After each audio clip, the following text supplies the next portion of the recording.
Right, we're doing a little bit of straw bale gardening. The idea behind this is to just plant your vegetables straight into a straw bale.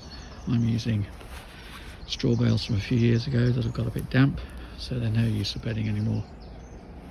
And if everything goes to plan, I'm going to grow some potatoes in these. They'll act as their own compost.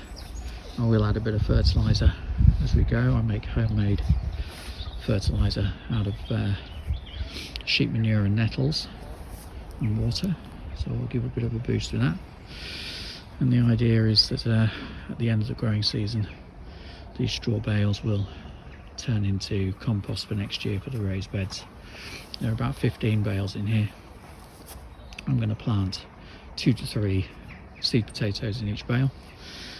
The process is relatively simple. I'll just show you one. You can work out I'm just doing the same for all the others. So we're starting off with a dibber.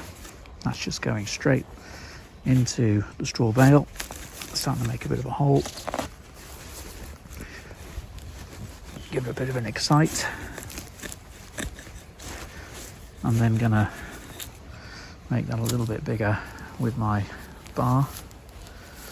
And the idea here is just to widen things out at the bottom, because we're going to want to push the bar in. So I'm using the spade end of the bar, and I want to push the bar in a fair way so that the potato can go in a fair way. You want the potato apparently 3/4 of the way down, so that will just go in and then it'll get waggled. Now we've got a reasonable size hole. It's nice and deep, pretty wide most of the way down. I'm going to select a seed potato, one that's got a bit of life on it. That's going to go into the hole. That's going to get pushed in as far as I can get it down with my hand, and then I'm going to dib it down with the end of this rubber handle for this hammer, just so it goes in reasonably far.